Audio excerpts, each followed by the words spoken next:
Ang gusto ni Tatay Digong, miski 5 minutes bago siya pumunta sa Panginoon, makabalik doon sa kanyang kwarto, bahay kalapati sa Davao at doon mamatay. Yun lang ang gusto niya. Mamatay sa sarili niyang bayan. Dahil siya ay 80 naman. Huwag na tayo magpaligoy-ligoy. Naghuling habilin na si Tatay Digong. Handa na siya. Hello mga kabibig, welcome back sa ating bagong YouTube channel. Ito ang pinakamaingay ng YouTuber sa balat ng YouTube. Ako si Kabibig, maglabak-labak na tayo with evidence. So pag-uusapan natin itong huling habilin daw ni Pangulong Duterte. Ang sabi ni Atty. Harry Roque na ang tanging hiling lang ni Pangulong Duterte ay 5 minuto na makauwi sa Davao, sa kanyang tirahan, at doon mamamahinga at mamamayapa. Handa na daw matsugi si Tatay Digong. Yun ang report ni Atty. Harry Roque. Yung iba sabi, naku, nagpapaawa na naman yan si Digong. Manipulative yan si Digong. Talaga? 80 years old, 81 years old. Ikaw, kung maging matanda ka, iisipin mo ba yan? Di ba ang isipin mo, uuwi sa kung saan ako, maging mapayapa at lilisan sa mundo. Yung makikita mo yung pamilya mo, mahawakan, kahit sa huling sandali. Pero yung iba, grabe, walang puso kung magsalita kay Pangulong Duterte. Makala nila ba may nagawang masama sa kanilang buhay si Pangulong Duterte? Hindi lang maisip ba sa 6 na taon na naging presidente si Pangulong Duterte at sa panahon ng pandemic, sino ba ang umalalay sa atin? Iniwan ba tayo ng isang Pangulong Rodrigo Roa Duterte? Hindi Pero kayo, kung makabash kayo, sabi ng iba, buti nga uuwi ang maging abo na lang. Wag, grabe kung makapagsalita. Sana wala kang pamilya na sasabihan mo ang isang matandang Duterte na uuwi ang abo sa Pilipinas. Sana, no? Sana ganun din mangyari sa pamilya mo. 'Di ba? Yung iba kasi mga trolls lang yan, bayaran na yan, parang wala silang hamag na puso, na comment lang sila ng comment, basta mababayaran sila. Sana hindi yan mababounce back sa inyo soon. Diba? Baka isa sa pamilya niyo, hindi lang ako magsabi, diba kabibig? Kaya ito ang video ni Atty. Harry Roque kung saan kanyang ibinulgar ang huling habilin ni Tatay Digong na handa na siyang pumanaw, lumisan sa mundo. Pero ito lang talaga ang gusto niyang maramdaman at sana ibigay ng may kapal. Na makakauwi siya kahit 5 minuto man lang sa Davao at doon siya mawala ng buhay.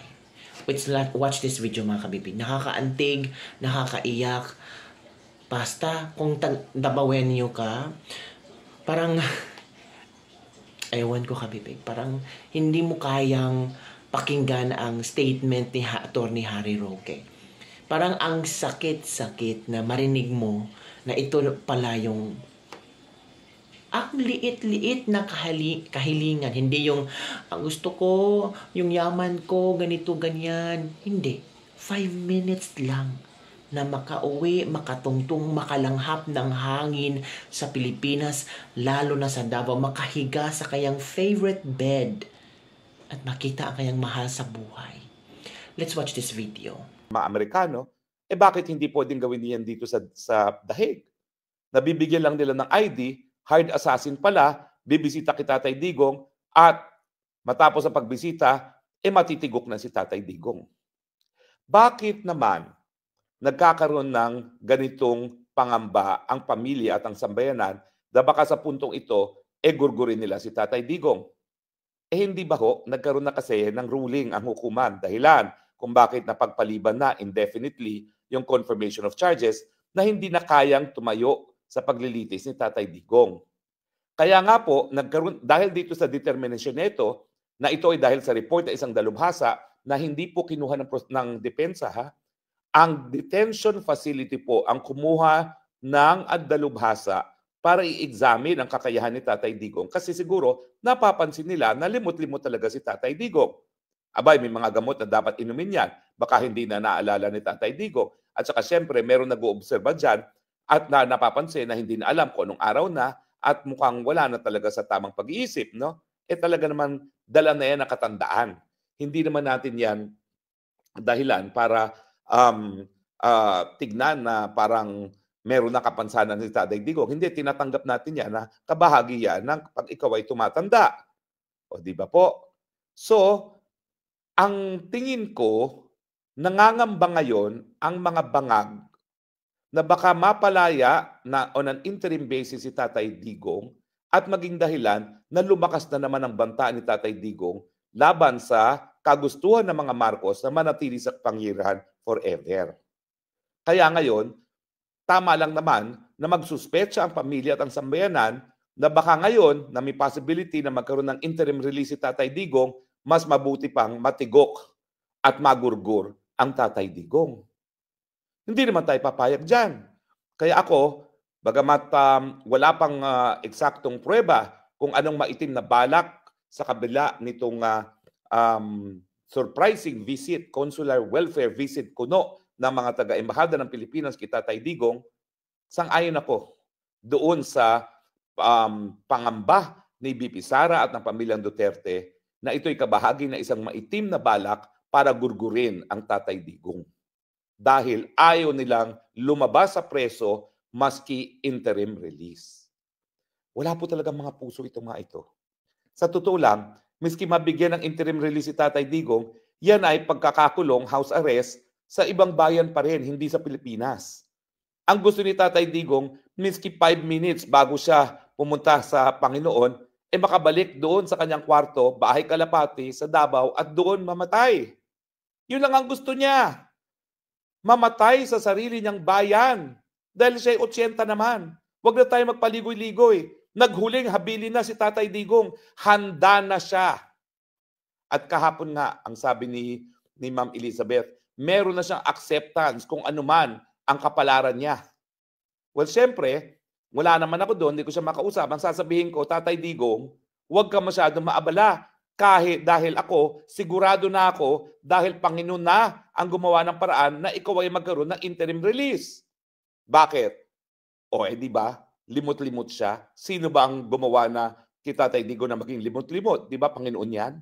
Bagamat kung ano-anong mga legal arguments ang sinabi ko na, no jurisdiction because the period within which to commence the preliminary investigation had expired and the preliminary investigation was started 2 years after, barred by the Rome Statute, di ba? Illegality of the rest should never be countenanced and should result in the court being divested of jurisdiction.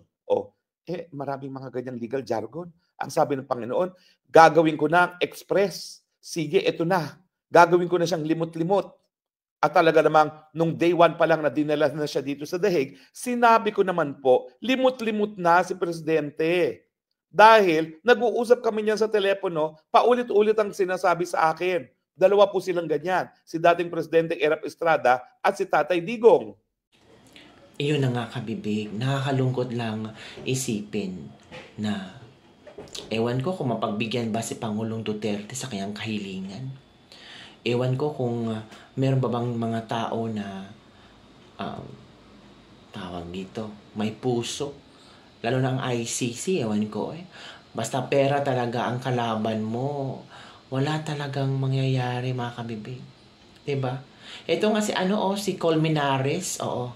Itong si Colmenares ba? Ano daw ang inaangal ni Duterte na at least man lang napagbigyan o nabigyan ng welfare check si Duterte daw sa ICC. Wow! Coming from Colmenares. Sabi niya, welfare check ng embahada kay Digong hindi masama. Wow! For the first time! For the first time, si Colmenares, hindi niya binastos, hindi niya inalipusta itong welfare check na binigay ng gobyerno kay Duterte. Diba ito mga taong ito talagang, bakit binigyan ng welfare check yan si Digong? Hindi pwede. Pero ngayon, approve nila ang welfare check. Sabi dito, ang embassy ba or consular officials allowed to visit like the ICC? Yes, nasa rules yan ng ICC. Rule 179 ng registry rules na allowed ang consular officials ang abogado ng akusado at iba pa na pupunta doon. Nakalagay din yan sa Rules 100 na yan sa ICC Regulations of the Court na kapag may dadalaw o kahit sino man ay dapat may consent ang akusado o yung nakadetain. So may consent siya doon sa dalaw. So ano ang inaangal ng mga Duterte? Kung may consent, bakit umangal ang mga Duterte?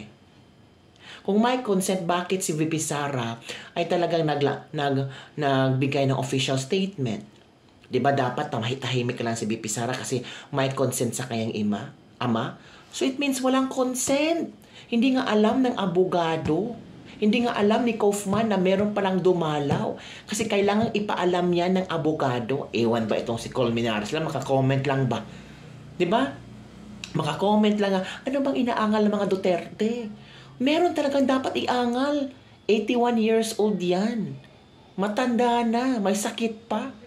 Tapos, dadalaw lang doon ang mga consular officials na parang wala lang nangyari. Parang walang pamilya si PRRD na mag-iisip kung ano kayang ginagawa nila doon. Tapos i-interview niya yung tatay nila. Nasaan ba yung utak ng Colmenares na ito? Ano bang, ay nako, ngayon na sila appreciative ba para sa Duterte? Pero noon, pag ganito, nako, comment na naman. Ito pa, yung isang attorney Butuyan, sabi ni attorney Butuyan, pwedeng lifetime imprisonment depende doon sa kung gaano katindi at ilang krimen yang mapapropwebahan ng prosecution during sa trial. Pero I cannot say be less than what would say 10 years daw. Ilang kaso bang pinatong kay Pangulong Duterte?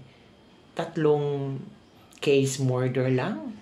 Kung lang natin ha, kasi ang mga kakamping sabi niya, wow, 30,000 ang matay sa AJK, pero bakit konti lang ang isinampa ninyo? Diba, kabibi? Nakakatawa lang itong mga kakamping ba? Basta lang talagang may makomment kay Duterte, yun, wala silang pakialam. Nakakatawa sila. Nakakatawa kayong mga kakamping, di ba?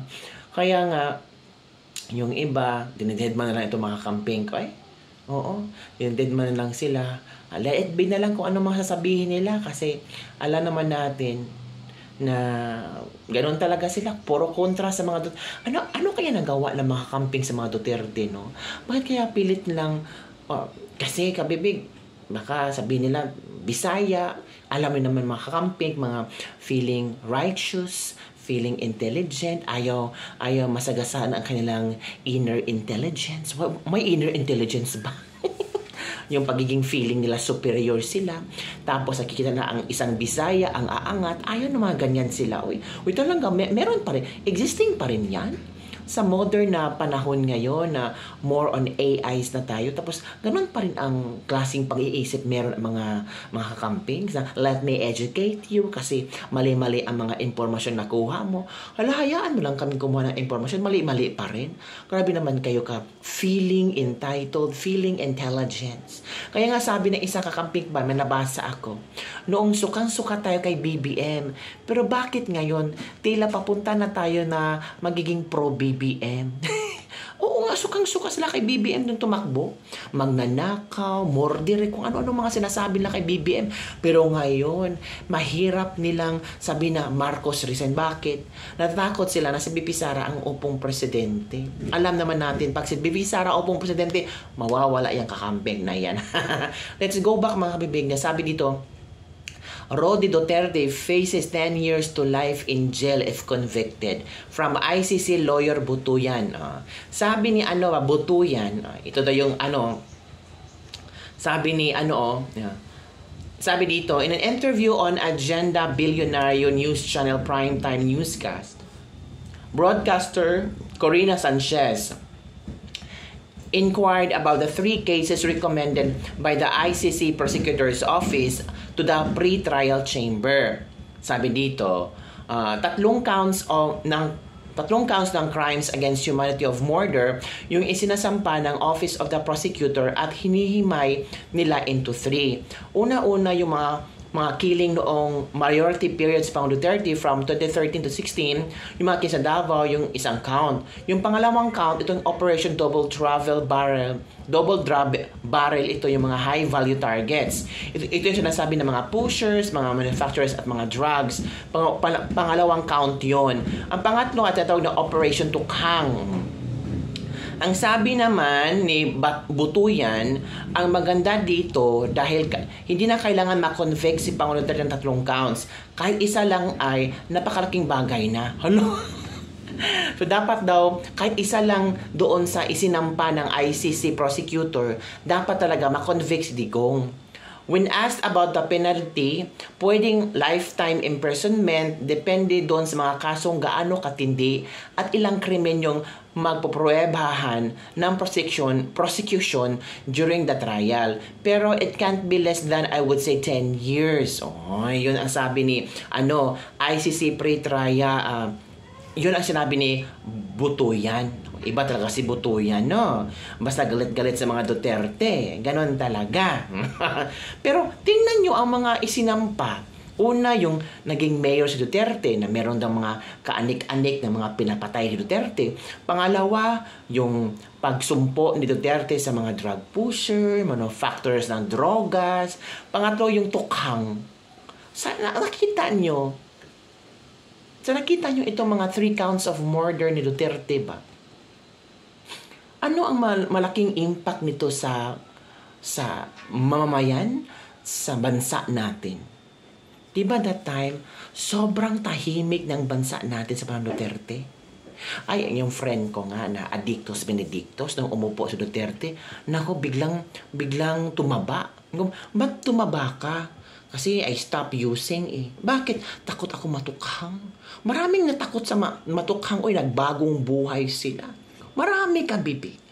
Baka yung kapitbahay nyo dyan, noon natukhang or takot sa tukhang, parang biglang nagbago ang buhay. Nag-go to church na, together with the family. Pero ngayon, wala nang tukhang, back to the normal buhay na parang hindi mo nakilala. Parang ang dungis-dungis na. Parang ang baho-baho. Parang ang payat-payat na.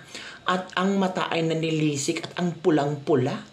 Kaya sabi ng iba, sana babalik ang isang Duterte para itong mga zombing ito ay mawawala na rin at back to normal sa kanilang mga buhay at yung mga nasirang pamilya nila ay pwede pa na to be united again kasi maraming mga nasirang pamilya ngayon ay. Diba, kabibig? So yun nga, kabibig, ang ating latest labak-labak tour today. Ang tanging hiling ni Pangulong Duterte lang, no? 5 minuto lang ha, na makauwi, makatungtong sa Pilipinas, particularly sa Davao, makalanghap ng hangin sa Davao, humiga sa kanyang favorite na kutson, at lilisan ng mapayapa sa mundong ibabaw. Mapagbibigyan kaya siya ng ICC. Yan ang sinasabi ni Attorney Harry Roque. Ano sa palagay yung kabibig? Let us wait and see kung saan ito papunta. So far, sa mga ginagawa nila sa Duterte, biglang nag-iba ang gulong ng palad. Yung mga sinasabi na, impeach Sara, impeach Sara. Ano na sila ngayon? Sila na ang hinahabol ng gobyerno, ng mga tao. Pero si BP Sara, still doing her job. Ginagawa pa rin ang trabaho niya. Hinahabol ba ng gobyerno, ng mga tao? Hindi. Maraming naniniwala pa rin sa kanya. So lang kabibig, don't forget to like, subscribe, and share this video. Keep praying mga kabibig na sana hindi lang 5 minutes ang ibibigay ng Tatay Digong. More years to come to be with his family, to enjoy yung mga few years sa kanyang buhay na mapayapa, malayo sa korupsyon, malayo sa problema ng Pilipinas, lagang at peace, happy family. Sana mapagbigyan siya. Bye everyone. See you next time.